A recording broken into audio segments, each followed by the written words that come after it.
Welcome to 60 Scales and the Truth, a podcast where amazing guitar players reflect on their lives and on how they got where they are today. My name is Niels Guns. I'm a journalist, podcast maker, and a guitar fanatic. Thanks for tuning in.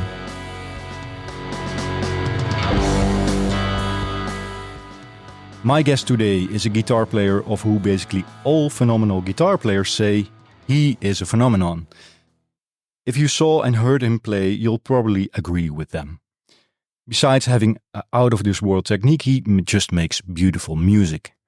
Welcome to this episode, Matteo Mancuso.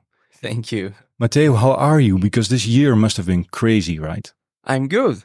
Sometimes I'm a little bit tired because of the traveling and all of that. But, if it is for playing guitar with my friends, with my trio, it's always good vibes,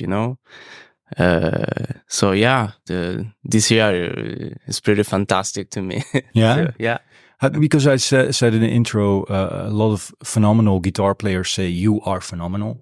What does that do to you? Because it must be great, but also, can you reflect a little bit on that? Well, yeah, it feels great, of course. You feel a little bit of responsibility sometimes because you hear so many great players talking about you. Is amazing, is great, I like him. And then you feel the need to study more, And that was like one of my first reactions, especially when I first saw Steve Vai talking about me or Aldi Miola talking about me, So it was kind of, okay, I have to take this as a positive thing, of course, but it's also one reason more to practice and, give 100%. Yeah. So that's both a little bit of pressure, but also focus. Both of it, right? It's pressure for sure, but you need to transform this pressure into focus and, you need to keep playing for sure. Especially in our job, you need to keep your chops up and you need to be always in shape, especially for the music I do. That is really, you need to be, technically speaking, very active. So that's why it was one of the reasons I basically play guitar every day. I try to play every day. Yeah. So for me, it's almost like somebody who does top sport, right? Like he has to be in shape and something like that. Yeah. I mean, it's not like, luckily, it's not like sports that you have to compete with other. No. Because sometimes it looks like that, Sometimes it looks like you need to be the best, but it's not really like that. You need to be in shape in order to make your music sound as best as you can, I always say that it's a competition against myself. I need to be better than myself yesterday, And with this mindset, I think it's a little bit more sane to your brain. Yeah. Can you tell me something about how did you grow that mindset? Because if you start playing guitar, okay, it's fun and it's a joy and an adventure, right? But at one point, it must have started like, okay, I want to be really good. So can you tell me something about developing that mindset? Well, it didn't start from the beginning, that's for sure. I started when I was around 10 years old. And when I started, it was like my favorite hobby, I didn't know that it can become a work. So it started like more a funny thing for me. I knew from the beginning that I had some predisposition for the guitar because there were some things that were easier for me compared to like my other friends that were also playing the guitar, Okay, that's probably talent then, right? Or... Yeah, I think talent exists, of course, but there's a limit that talent cannot break.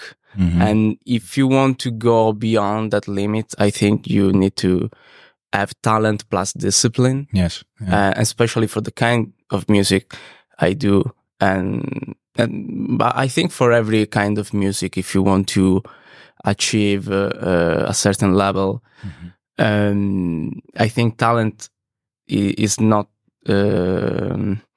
you cannot only have talent, especially right now. You need always talent plus discipline. And I think I discovered that when I was around 15 or 16, because before that, I was just comparing myself with my friends or just with the musician around me. And I was thinking, okay, I'm better than everyone else. So that it means that I don't have to study because I'm already good. And when you start comparing yourself with the world and like starting searching on YouTube and see all the other guitar players, comparing yourself with your heroes, then you start to, understand, okay, I need to practice. I need to practice a little bit more in order to achieve that kind of musicianship. And I think also classical guitar helped me a lot to achieve this, because in order to play some classical guitar pieces, I understood that, okay, I need to have discipline. I need to study this piece every day, and I need to be aware of all the details about the performance and all of that. And I started working on that also on the electric guitar. Is that maybe a key? This also, looking into a classical guitar, because it's such a different approach, right, to playing guitar. The fingering and the positions, like compared to rock guitar, it's like another world, made almost. Yeah, I think everything is more disciplined on the classical guitar world, because you have more history. Of course, you have like 300-400 years of technical classical guitar studies. So you have more books available. You have more people that got into this world, and they added something during time. And electric guitar, compared to the classical one, is a fairly new instrument. We started like discovering the technical possibilities of the electric guitar in these years. In the last 20 years, the electric guitar level got a little, a lot higher than before. And that was the same thing with classical guitar. When you think about Segovia, for example, and when you think about all these other new classical musicians now, the levels got up even higher, So you use that experience of classical guitar.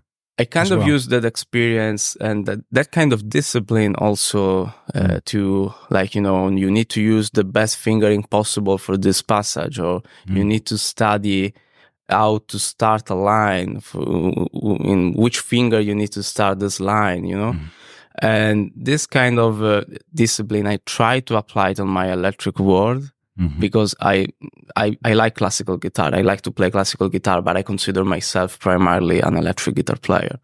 So because of that, I wanted to play in distortion. I wanted to rock, and I wanted to use the electric guitar sounds. But meanwhile, I wanted to have also the discipline of the classical guitar, because I knew that it would help me with time. And that's what I really like about the classical guitar world. The fact that you have all the details in focus. And it's not because it's everything performance. I don't want to say that. But I think you need to be the best musician as you can be. And in order to do that, you need to also have that kind of discipline. What helps you in achieving that discipline? Because I can imagine you're at home, and there's like anybody has a lot of distractions nowadays, right? Well, yeah, especially the phone. I mean, the phone, it lets you waste so much time. But for me, I have like one thing that I always want to do, and it's to play every day without skipping a day. Sometimes it can be tough because you have very busy days, and sometimes you can't like have time to play the guitar. So what I force myself sometimes to play the guitar at least for 2 hours, if I'm able to. It is usually 4 hours, and it is usually in the morning most of the time when I have like a free day. It is usually in the morning because my brain is fresh and I can also study new things, So right now it's usually 4 hours every day. But back then, when I was a teenager, of course, I have so much free time compared to now. And of course, back then was even 8 hours a day. But it was fun to me because I was learning a lot, and I didn't really have a practice routine. And I don't have it even now, but I think my practice now is a little bit more structured compared to when I was a teenager, for example. So right now I know the things I have to study. Like I know, okay, this is a weak point. I have to work on this kind of thing. Back then it was, okay, I like this song. I have to learn everything about this song. And then I jam over this song for the 3 hours. Noodling maybe also. Noodling, but it was helpful actually. Okay, Noodling, I think, is helpful. But is it also helpful because developing technique, it's also a matter of the mind, right? Like, and focus and unable to really have joy in music. That's joy, of course, but there's also the gut, right? And the noodling is maybe more directly from the gut, so to say, than from the mind, right? I think playing songs in general, it's more from the gut. Yeah. And I always like this idea of, okay, if I have to practice, it needs to start from a song because I know that I will have more fun doing it. So if practice is not fun, it will be less effective, I think. If you are practicing and you force yourself to practice, it's also useful because sometimes I don't want to play guitar, but I know that I have to practice. Luckily for me, it's mostly fun. But sometimes it can happen that you just don't want to play. And in my case, if I don't want to play, I force myself because I know that it's my job, you know. Back then it was different because Steve Vai wasn't talking about me. Aldemiola wasn't talking about, so it was more relaxed for sure. And if there were days where I didn't feel to play guitar, I just didn't play it, you know. Now it's a little bit different. I have more discipline. I try to be more effective from this thing, but it's always fun, luckily. That's good because sometimes if I want to talk about your first YouTube video you ever uploaded, technical difficulties, right? And it sounds a little bit severe upon yourself to say like, I don't really like it and was not really good. But I'm like, whoa, dude. I'm always harsh about myself because I know that I'm the best judge of myself because I know myself better than everyone. So I, for example, I know when I'm hearing an improvisation, I know when I'm really improvising and when I'm not, because I know all my licks, you know. And because of that, I have this mentality that if you are if yourself is your best teacher, then you will improve fast. And if you relax a little bit, then it will become a little bit slower to improve. So I have this mentality. Sometimes I force myself to, okay, I have to do this solo in the first 3 takes. If I don't do that in the first 3 takes, I do something else. And sometimes I force myself to do this kind of stuff because I want to have a strong mindset about this. And if you let yourself to be your best teacher, I think that would be a really good thing. Somebody else who might also know you very well is, of course, your father. Who is also a professional guitar player. I listened to some of his music in preparing this interview, and what struck me, he's a completely different player, obviously, right? But But what struck me was his tone. He has a beautiful tone, right? Is that? Did you talk a lot about that, developing your tone with your father, perhaps? Well, I remember that. Well, back when I started, I was playing without nails, for example, and the tone was so much different. And thanks to my father, I discovered that you need to have nails also in order to play electric guitar, because he has such a beautiful tone, you know, and it's also because of his nails and also because of his attack and the way he plays, you know. So I always searched for a tone that was similar to his. And one of the reasons was, of course, the fact of the nails. But also, you need to have, I think, a good idea of what your tone will be in your head before actually playing the notes, you know, and this will be helpful. also for the classical guitar, helps you a lot achieving a good tone, because you don't have any pedals, you don't have any amps available. So if you have a bad tone, it's because of you, you know. Especially if you have a good guitar, like I have a 5K guitar and my tone is bad. That's not the guitar for sure.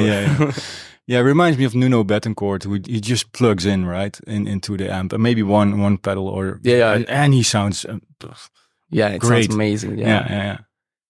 So I think you need to work on your tone a lot. But what do you like about your father's tone? I was curious. Well, it's elegant. I think one of the first adjectives will be elegant, because he has a way to like play a lot of notes without being too overwhelming sometimes. Because there are people that are playing a lot of notes and they sound over the top. You can play like just a few notes and even a lot of notes, but they will always sound on the right spot. And this is also taste, you know. It's not just tone and the way he plays something. And I think because he worked a lot on songs, because he's also a producer other than a guitar player, so sometimes he also knows what is the right thing to do on that part of the song. So if the right thing to do is just a bending, he will do just a bending, you know. If the right thing to do is just a wanky chord, he will do just a chord. So and I think it's also experience. What I saw from time to time is that it never really constricted me to play like this from the start. You should play like this. It kind of, play what you feel in that moment, because, you know, you are like 10 years old. I know that you want to play a lot of notes. And when I discovered Van Halen, especially, I know that you want to play every note available on the fretboard. But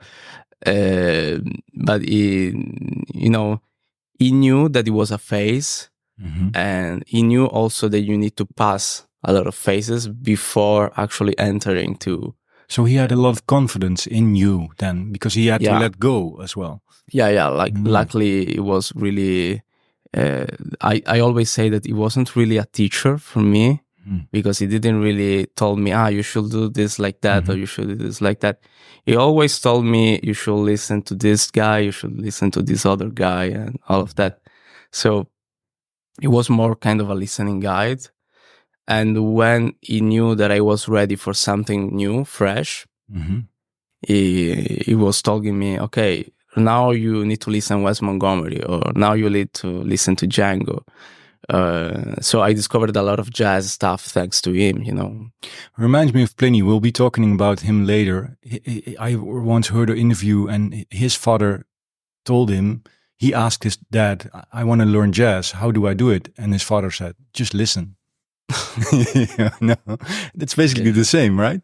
Yeah. The listening process is so important. I mean, it's almost like learning a language, you know, when you're learning English, for example. I learned English through like YouTube interviews. Yeah. And not books, for sure, because I wasn't studying a lot of English when I was in high school. Yeah, but that's an interesting comparison, because the rhythm and the intonation and all, it's so important in a language. Yeah. Same goes with guitar, right? Just the listening process is the listening process is very important. And of course, it's also important to like understand what's going on, and that's when theory comes in, you know, and it will be helpful. But I think the first step, it's always the listening. And you've been listening to so many genres, right? I mean, I heard you play country licks that are insane, and obviously flamenco, classical, rock, metal, jazz. Like, I'm curious, what happens if you're on stage improvising? How does that blend of genres enter your improvising? Because that must do something as well, right? Well, it basically depends on the context, because I know for sure that if I'm hearing something, like I'm improvising on a backing track and it's very bluesy, and he has a let's say, a blues context, I immediately think about Robin Ford, Larry Carlton, maybe SRV, Steve Ray Vaughan, some, Richie Blackmore kind of stuff, because it was one of my first influences. So I pick up the guitar player that I remember is like the closest to the style that I'm hearing, and I try to emulate that. And that was helpful, especially when I was starting. And when I'm playing my music, because I want to mix everything, I try to have a solo section that is, where you can put everything on it. So I can mix like bebop stuff, I can mix blues stuff. And I like to mix all of that because I think it's part of my vocabulary. I don't want to be constricted just like I just want to play country or blues or rock. I don't want to be constricted by the context. And that's, I think, the only way I really feel free in improvisation. Like I feel that everything will be in the right context. If I just play, blues stuff or rock stuff, I cannot play my Charlie Parker licks, So that's why I try to find in my songs solo structures where you can basically play not everything, but you can safely play some stuff that they will not be out of context. And that's also interesting about the guitar, because the guitar itself is such a versatile instrument, right? Does that appeal to you as well, that the versatility of the instrument itself? Yeah, I mean, it's one of the reasons why guitar players buy so much guitars, so many guitars. And it's because I think if you compare like a Telecaster with an humbucker guitar, they are two completely different instruments. It's almost like you are really playing a different instrument. And a single coil guitar can suggest you some things.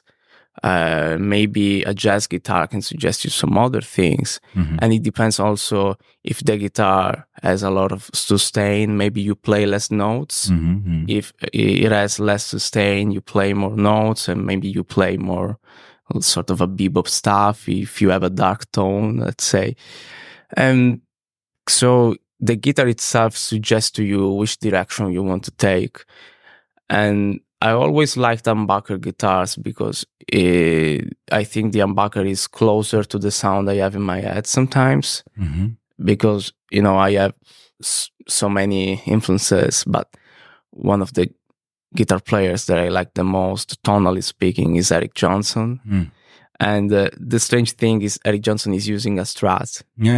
But I don't know why, but I feel that I'm closer to his tone when I'm using a humbucker sometimes, because I have the mid-range. Also, Alan Oswald, for example, is an influence.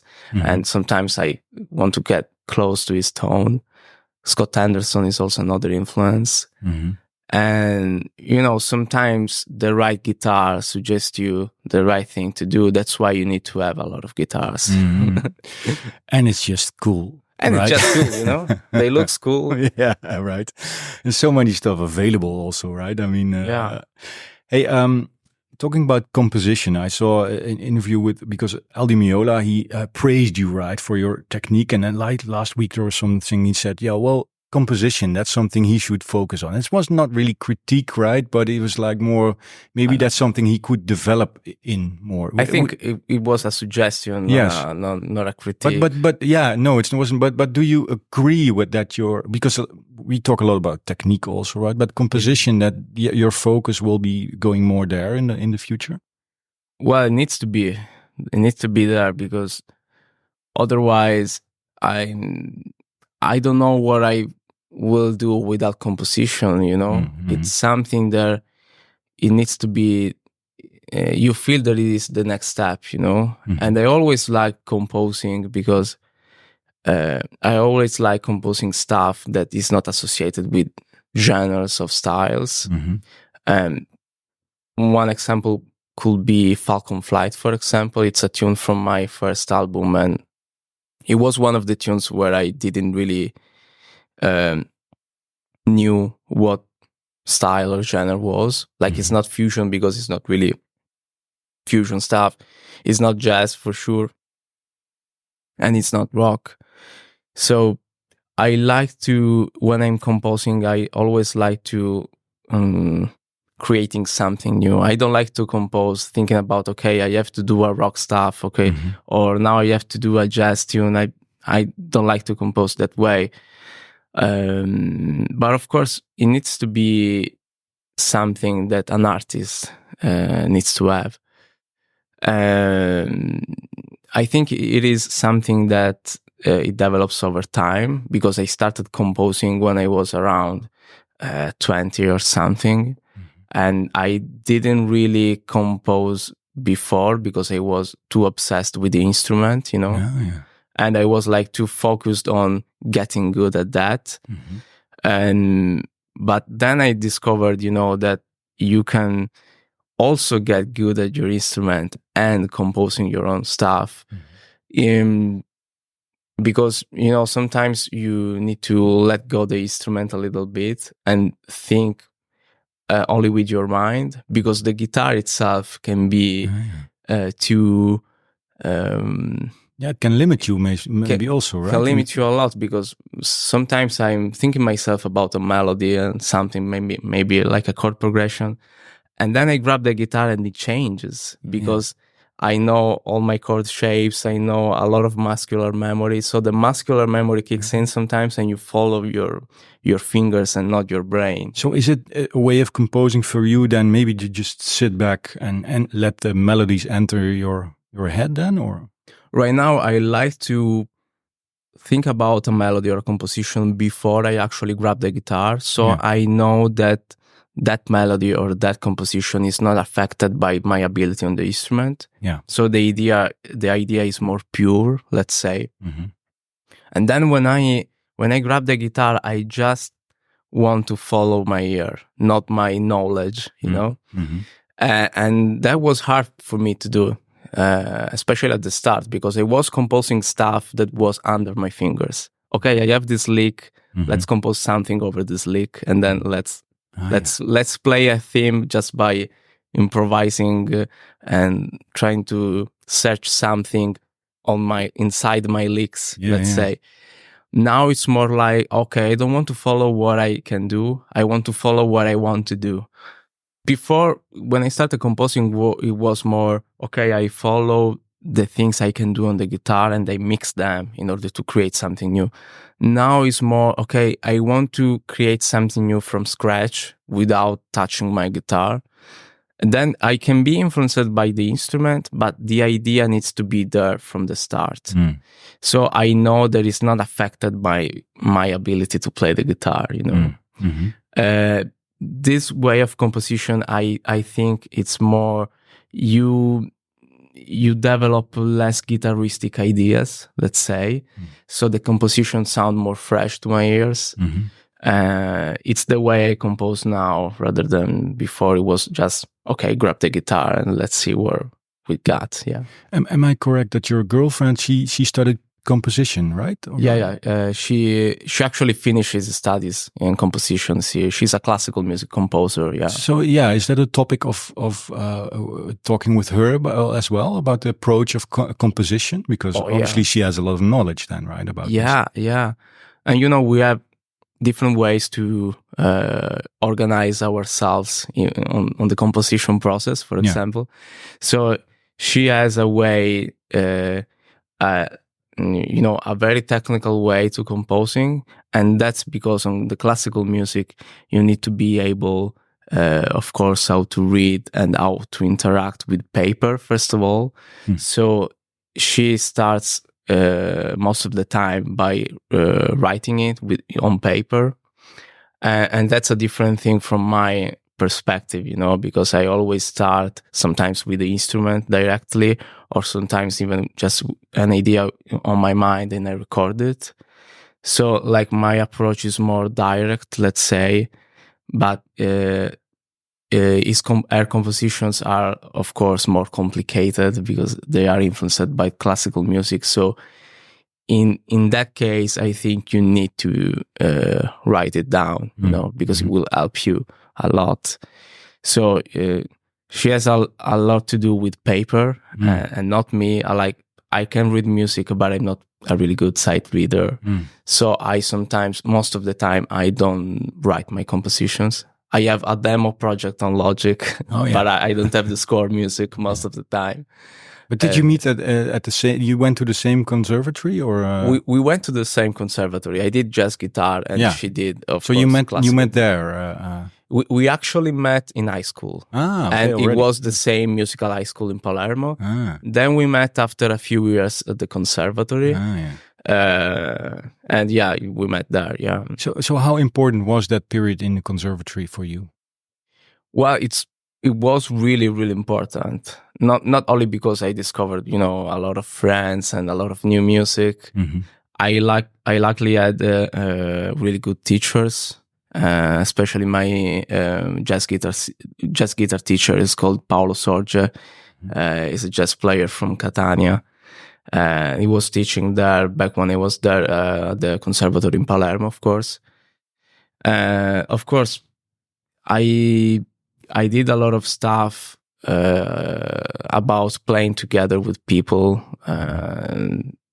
So I think that aspect was the most helpful side of the conservatory for me, being able to play with a lot of people. But there were other aspects that were a little boring for me. And one downside that I have to say is that we did too much theory and I think we needed to play more together, especially because it was a jazz course, you know. And because it was a jazz course, the first thing you need to do is to play together with people and play with your instrument a lot. But the study plan was more like, okay, you have like 12 or 13 studies of theory, for example, like theory subjects, and then you have like 3 or 4 instrument subjects. And that was kind of unbalanced for me, because I think that especially in a jazz course you need to play a lot in order to get good, especially. So I think that was the only thing I didn't like, because once I had all the practice subjects done, then there were all the theory subjects, and there were really a lot. They were too much compared to the practice stuff. You know? Yeah. Well, you have the rest of your life to to practice. Hey, something completely different is also Matteo as a performer, right? Because you have the composition technique. And what I actually like a lot is that you're just wearing a hoodie, as you do now, right? It's not like there's a stack of Marshall amps and like firework and whatever. Is that almost maybe a statement like, oh, it's just about the music? Just because you go like this maybe on stage as well, right? Yeah, right. Is that deliberately, or how? Can you tell me something about that? Well, I think it's part of myself. I don't want to be. Maybe I just want to say that I'm just a regular guy who likes to play guitar. You know, I don't want to look like a rock star. Not because I don't like to look like a rock star, but because I want people to concentrate on the music first, and then the people second. Because sometimes we are too focused on the person itself rather than what it does. So you need to follow a person for what it does and what it can do, rather than what it represents or what it looks. You know, I just don't want to represent something. You know, it's just part of myself to be where I am every day, and I want to be on the stage like that because this is what I do every day, you know? Yeah, to me, that there's a lot of power behind that as well. To just do that, like this is who I am. you know, and it's about my music, and I'm not gonna pretend like I'm anybody else, right? I mean, No, I mean, and of course there are some cases where I like to have a good, you know, like Joe Bonamassa does, you know, Yeah, where you have your suit, yeah. very clean, everything on point, Mm-hmm. and you deliver another message with this kind of clothes, you know, Mm-hmm. and that doesn't mean that it's fake. Mm-hmm. That means that, you know, it is a part of your musical experience sometimes. Mm-hmm. Yeah. So I'm not saying that if you want to be like real with yourself, you need to dress like that. Mm-hmm. You need to dress like you are feeling is the most comfortable for you. And if you are seeing like Jacob Collier, he does like concerts with the Crocs, for example. Yeah, but that's him.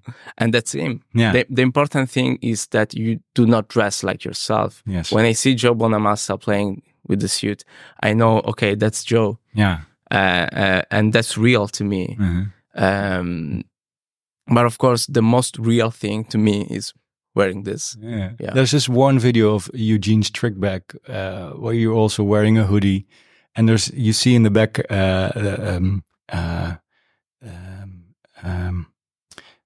poster maybe of the Hendrix poster. a Hendrix poster, but also a blanket of 101 Dalmatians, right? I'm like, yeah, this is just his room, and he didn't think, oh, this should be a different blanket or anything, right? And to me, that's very appealing. I'm like, yeah, because there can go a lot of energy into this bullshit, right? To get rid of it. I mean, yeah. And a lot of people told me, you should do better videos. The framing is not right. And you should clean your room before before actually do the videos. But it's my fault, you know. Yeah, no, but that's you. I mean, I like it. I mean, hey, a returning topic sometimes in this series, because sometimes it's a bit messy with the schedule. But the guitar player who I talked to has a question for the next player. I mentioned Pliny before. I'll be talking to him in a while. Is there something you would like to ask him, perhaps? Well, yeah. How do you produce your music? Because it sounds incredibly good. And Pliny is one of the guys I followed. Is one of his master classes when I was at the Guitar Summit last year. And it's like a guitar convention they do once a year in Germany. Germany, yeah, Mannheim, right? Mannheim, yeah, that's right. And he said something about composing his own stuff that is very appealing to me, because I always compose my own stuff with the people around me. Like, okay, I have this idea and I have this riff that I composed. Maybe I have a little demo before, but it's just like drums and guitars, and that's it. There's nothing like fancy about it. And Pliny is more structured on this side of things. And because his albums are sounding incredibly good, I like the mix, I like the guitar tone. I wanted to know more about this kind of stuff. I guess he has a new course coming up on Guitar Messenger about this subject. Yeah. So it will be released soon, I guess. But I'll ask him, and I'll cut it and send it to you if he has the answer. That would be amazing, because I'm the kind of guitar player that, you know, of course I produce my own stuff, but my production skills are not very good, you know. I can barely do my drum loop on Logic, you know. And Pliny, it's on the other really side. Great at that. He's really great at that. So he can, I feel that he can arrive at his point on his mind in a faster way. Like he doesn't need to have musician around him in order to build an idea in a very detailed way. In my case, I have like a rough idea on Logic. Okay, this is the song. This is the. So you need the drummer to say, you can do this maybe, or the bass player. I need like the drummer and the bass player will transform the song when we will play together, because my drum is very basic, because I don't want to tell the drummer what to do. He needs to know what is the best drum solution for that song. Because he's the drummer, I will not have better ideas than the drummer itself, because he knows way better his instrument than I do. So this is one way to look at it. But at the same time, I would like to have maybe for some of the song a more structured idea, and because of that, you need to know some things. And maybe the Pliny's mindset is more like, okay, I have this idea, I have more details in this idea, but I also know that maybe the song will transform once he record with his musicians, you know. Yeah. But I really like the way his album sounds. Yeah, it's Yeah. some new world, right? Yeah. Hey, a final question before we wrap this talk up. You have any goals for the upcoming year? Because last year has been crazy, right? Can you tell me something about that? Well, my goal for this year is compose at least 9 new songs. Okay. This is the goal I want to achieve. Why 9? Because it's the same number as the previous album. Okay. I want the next album to be at least the same or more. Like 9 songs will be perfect. 12 will be amazing. But I want to compose at least 9 songs by the end of this year will be my goal for sure. Be better at production, as I said. Be better at guitar, like every year. How is that possible, man? It's possible, trust me. And you know, enjoy life also, you know. You need to have some balance, I think. It's not always about music. It's also the people around you. It's important to have them. Maybe that's the most important, right? That's where it all starts. Yeah. I consider myself incredibly lucky because the people around me are also interested in music. Yeah. So like my girlfriend, she's a musician too. My father and my family, they are all interested in music. So it's always like, you know, you are with people and you can talk about everything with these people. So yeah, and I consider myself very lucky because of that. Enjoy life. It's a nice ending. Matteo Mancuso, thank you so much for your time. And thank you. Listeners, thanks for listening.